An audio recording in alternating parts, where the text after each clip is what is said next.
Deep K, അത് അദ്ദേഹമാണ് Abhijith Deep K കഴിഞ്ഞ ദിവസം പറഞ്ഞൊരു കാര്യമാണ് വൈറലായിരുന്നു. ഒമർ ഖാലിദിനെ കാണാൻ പോണത് ഒരു ക്ലാരിറ്റിയോട് കൂടിയിട്ടാണ് ഒരു കാര്യം. രണ്ടാമത്തെ കാര്യം, അദ്ദേഹം മുസ്ലിം ആയിരുന്നെങ്കിൽ തിഹാർ ജയിലിലായിരുന്നു. ഒരു യാഥാർത്ഥ്യം എന്താ, അദ്ദേഹത്തിന് അഭിജിത്ത് ദീപ് കെ അല്ലാണ്ട് ഒരു മുഹമ്മദ് നിഷാമ അല്ലെങ്കിൽ മുഹമ്മദ് വേറെ ഒരു പേരിലുള്ള ഒരാളായിരുന്നെങ്കിൽ ഈ സമരം നയിക്കാൻ പറ്റുമായിരുന്നു? ഇല്ല, കഴിയില്ല. അപ്പൊ നമ്മൾ ഈ പറഞ്ഞ ജനാധിപത്യത്തിന്റെ തന്നെ ഒരു ഉള്ളിലേക്ക് പോകാനാണ് ഞാൻ ഈ കാര്യങ്ങൾ പറയുന്നത്. രണ്ടാമത്തെ പ്രശ്നം, ഇതൊരു പുതിയ കാര്യമല്ല. 68 നമ്മൾ കേട്ടിട്ടുണ്ടാവും, മറ്റേ ഫ്രഞ്ച് വസന്ത കലാപം ലോകത്തിലെ ഏറ്റവും ശക്തമായിട്ടുള്ള വിദ്യാർത്ഥി കലാപങ്ങളിൽ ഒന്നാണ്. ഇതേ കാലയളവിൽ അമേരിക്കൻ വിദ്യാർത്ഥികളെ സംബന്ധിച്ചത് യുദ്ധത്തിനെതിരായി, വിയറ്റ്നാം യുദ്ധത്തിനെതിരായിട്ട് ലാറ്റിൻ അമേരിക്കയിലും ഒക്കെ, ലാറ്റിൻ അമേരിക്കയിൽ കുറവായിരുന്നു കാരണം അവിടെ ഡിക്റ്റേറ്റർഷിപ്പ് ആയിരുന്നു, ആഫ്രിക്കയിലും ഉണ്ടായിരുന്നു കുറച്ച്. അപ്പൊ ഈ എല്ലാ കാലത്തും നമ്മള് പുതുതലമുറ വളരെ റെണോൾസ്ഡായിട്ട് രംഗത്ത് വന്നിട്ടുണ്ട്. നമ്മൾ ഈ തലമുറ ജെൻസി എന്ന് പറയണോ, കുറച്ച് വ്യത്യാസമുണ്ട്, അതായത് പീരിയഡിലുള്ള വ്യത്യാസമുണ്ട്. നമ്മൾ സ്വാതന്ത്ര്യ സമരത്തിന്റെ കാലത്ത് എന്ന് പറഞ്ഞ പോലെ ഇഷ്ടം പോലെ വിദ്യാർത്ഥികളും യുവജനങ്ങളും രംഗത്തുണ്ടായിരുന്നു. ഒരു പക്ഷേ മാറ്റിമറിക്കപ്പെട്ടിട്ടുള്ളത് പോലും അവരുടെ പ്രക്ഷോഭത്തിന്റെ ഭാഗമായിരുന്നു. ഭഗത് സിംഗ് കൊല ചെയ്യപ്പെടുന്ന സമയത്ത് പോലും 20s അപ്പൊ ഞാൻ പറഞ്ഞ യുവജനങ്ങളുടെ പങ്ക് എല്ലാ കാലത്തും രണോത്സുകമായിട്ട് തന്നെയായിരുന്നു. അപ്പോ ഈ പറഞ്ഞ മാവോയിസ്റ്റ് ധാരകൾ രൂപം കൊള്ളുന്നതിന്റെ ചരിത്ര പശ്ചാത്തലം എന്ന് പറഞ്ഞ സാംസ്കാരിക വിപ്ലവമാണ്. 67 ആരംഭിച്ച് 65 തുടക്കമിട്ട് 67 ആരംഭിച്ചുകൊണ്ടുള്ള ഈ സാംസ്കാരിക വിപ്ലവത്തിന്റെ ലീഡർഷിപ്പ് വിദ്യാർത്ഥികളും യുവജനങ്ങളായിരുന്നു. റെഡ് ഗാർഡ്സ് എന്നൊക്കെ പറഞ്ഞിട്ടില്ലേ, അതിന്റെയൊക്കെ ഒരു കാരണം എന്താ വെച്ച് കഴിഞ്ഞാൽ സോവിയറ്റ് യൂണിയനെതിരായിട്ടുള്ള മാവോ സെതുങ്ങിന്റെ സമരം അത് ആഭ്യന്തരമായിട്ട് ചൈനയിലെ വലതുപക്ഷത്തിനെതിരായിട്ടുള്ള സമരമായിട്ട് മാറും. ആ സമരം മാവോ സെതുങ്ങിന്റെ കോള ഏറ്റെടുക്കുന്ന വിദ്യാർത്ഥികളും യുവജനങ്ങളാണ്. ഗോ ടു ദ വില്ലേജ് എന്നൊക്കെ പറഞ്ഞിട്ടില്ലേ. അപ്പൊ ഞാൻ പറഞ്ഞ ഇത് എല്ലാ കാലത്തും ഉണ്ടായിട്ടുണ്ട്. രണ്ടാമത്തെ ഇതിന് നമ്മളൊരു ചരിത്രപരമായിട്ട് വിലയിരുത്തണം.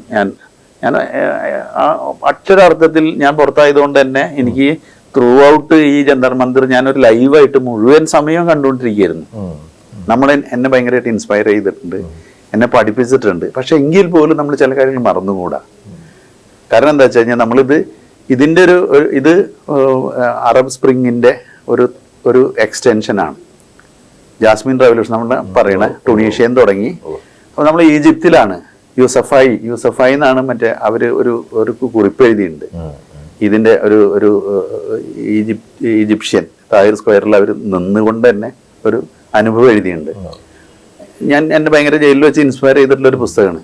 അപ്പൊ അത് വർക്കേഴ്സിന്റെ വർക്കിംഗ് ക്ലാസിന്റെ ഒക്കെ നേതൃത്വത്തിൽ നടന്നിട്ടുള്ള ജൂലൈ 26 മൂവ്മെന്റ് ഒക്കെ തുടർച്ചയായിട്ടുണ്ടായിട്ടുള്ള അതിന്റെ തുടർച്ചയായിട്ട് ആ ഈജിപ്തിലെ ഒരു വർഗ സമൂഹത്തിൽ ഉണ്ടായിട്ടുള്ള വൈരുദ്ധ്യങ്ങളിൽ നിന്നും അവിടുത്തെ നീതിന്റെ പ്രശ്നമൊക്കെ ആയിട്ട് ആരംഭിച്ചിട്ടുള്ള ഒരു സംഭവം. നേരത്തെ പറഞ്ഞാൽ വിദ്യാർത്ഥികളായിരുന്നു നേതൃത്വം കൊടുത്തിരുന്നത്. അപ്പൊ നമ്മള് അതിന്റെ ഒരു സാധ്യത ഈ സാങ്കേതിക വിദ്യ പെട്ടെന്ന് ഒരുമിപ്പിക്കുന്നു. അപ്പൊ സംഘടിതമായിട്ടുള്ള ബോധപൂർവമായിട്ടുള്ള പ്രവർത്തനത്തിന്റെ ആവശ്യമില്ല തുടങ്ങിയിട്ടുള്ള ആശയപരമായിട്ടുള്ള നമ്മൾ മൾട്ടിറ്റ്യൂഡ് എന്നൊക്കെ പറയുന്ന പോലെ പല കാര്യങ്ങൾ നടന്നു. പക്ഷെ നമ്മൾ മനസ്സിലാക്കുന്ന ഒരു കാര്യം, ഇത് ഒരു ജനാധിപത്യത്തിന്റെ ഒരു പുതിയ ഇടം തുറന്നു വെക്കുമ്പോൾ തന്നെ ഇത് ആത്യന്തികമായിട്ട് സംശീകരിക്കപ്പെടുന്നത് എവിടേക്കാണെന്നുള്ളൊരു പ്രശ്നമുണ്ട്. ജനാധിപത്യത്തിൽ തന്നെ, ഇതിന്റെ ഉള്ളിൽ തന്നെ. അപ്പൊ അവിടെ ജസ്റ്റിസ് പാർട്ടി, അതായത് ഇസ്ലാമിക് ബ്രദർഹുഡിനാണ് അധികാരത്തിൽ വന്നത്, മുർസി. അദ്ദേഹത്തിന്റെ ജനറൽ ആയിരുന്ന ഫത്തയാണ് LCC ആണ് പിന്നെ അത് പിടിച്ചെടുത്തത്. അപ്പൊ ആ ജനാധിപത്യമൊക്കെ എങ്ങോട്ട് പോയി? മറ്റേ ആൾക്കൂട്ടം എങ്ങോട്ട് പോയി? ആ തെരുവുകൾ എന്തായിരുന്നു ഉണ്ടായിരുന്നത്? പറ്റിയില്ല, അത്ര രൂക്ഷമായിട്ടുള്ള അടിച്ചമർത്തലായിരുന്നു. ഇതേ സംഭവം തന്നെ ബംഗ്ലാദേശില്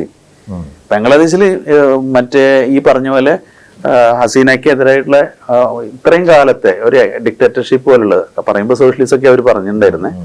അവരുടെ വിദ്യാർത്ഥികളുടെ കലാപത്തിൽ വളരെ സജീവമായിട്ട് രംഗത്തുണ്ടായിരുന്നു. ഒരു പ്രത്യേക ഘട്ടത്തിൽ സൈന്യം കൂടി ഇതിന്റെ ഒപ്പം നിലയുറപ്പിക്കുന്ന ഒരു വിചിത്രമായിട്ടുള്ള കാഴ്ച ഉണ്ടായിരുന്നു. പക്ഷെ പിന്നീട് ഒരു അറ്റ്ലീസ്റ്റ് ലെഫ്റ്റ് സെൻട്രിസ്റ്റ് ആയിരുന്നു ഹസീന. റൈറ്റ് സെൻട്രിസ്റ്റ് ആയിട്ടുള്ള BNPക്കാണ് അധികാരത്തിൽ വരുന്നത്. അല്ല, അത് സംഭവിക്കുന്നുണ്ട്. ഞാൻ പറയുന്നത് ഇന്നിപ്പോൾ ഇന്ത്യയുടെ ഒരു സാഹചര്യത്തിൽ നമുക്ക് ജനാധിപത്യം തിരിച്ചു പിടിക്കുക എന്നുള്ളതല്ലേ ഒരു പ്രാഥമിക കടമ. അതല്ലേ അവരുടെ ഈ സമരത്തിലൂടെ അതിന്റെ വാല്യൂസ് എന്ന് വെച്ചാൽ അക്കൗണ്ടബിലിറ്റി പോലുള്ള ഒരു സാധനം നിർബന്ധമായിട്ട് നമുക്ക് അതിലൊരു പ്രശ്നമുണ്ട്. ഞാനിത് ഈ സമരത്തിന് ഭയങ്കരമായിട്ട് മറ്റേ ബഹുമാനിക്കുക ഉയർത്തിപ്പിടിക്കുക ഒക്കെ ചെയ്യുമ്പോൾ തന്നെ ഇതിന്റെ ഒരു കമ്മ്യൂണിസ്റ്റുകാർ എപ്പോഴും ഈ വർഗം എന്ന് പറയുന്നത്, പക്ഷെ ഇതിന്റെ ഒരു ക്ലാസ് ഓറിയന്റ്, ആ ക്ലാസ്സിന് ഒരു മിഡിൽ ക്ലാസ് അപ്പർ മിഡിൽ ക്ലാസ്സിന് പോലും ടോളറേറ്റ് ചെയ്യാൻ പറ്റാത്ത ഒരു രാഷ്ട്രീയ സാഹചര്യം ഇന്ത്യയിൽ രൂപപ്പെട്ടിട്ടുണ്ട്. അപ്പോൾ സ്വാഭാവികമായിട്ടും എപ്പോഴും ഇതിന്റെ ഇപ്പം നിലവിലുള്ള ഭരണത്തിന്റെ ഒരു താങ്ങായി നിൽക്കുന്ന ഒരു സെക്ഷനെ അസ്വസ്ഥപ്പെടുത്തുന്ന ഒരു സാഹചര്യം ഉണ്ടായിട്ടുണ്ട്. അപ്പൊ അത് പക്ഷേ നമ്മൾ ഈ നേരത്തെ പറഞ്ഞ പോലെ ഇത് തിരിച്ചു വന്നാലും അതിനർത്ഥം അതിന് താഴെയുള്ള വർഗങ്ങൾ, ഇന്ത്യയിലുള്ള കീഴാള ജനത, മതന്യൂനപക്ഷങ്ങൾ, ഈ പറഞ്ഞ ഈ ആളുകളെ സംബന്ധിച്ചിടത്തോളം ഉള്ള ഈ ജനാധിപത്യം തിരിച്ചു വരലുണ്ടാവണമെന്നില്ല.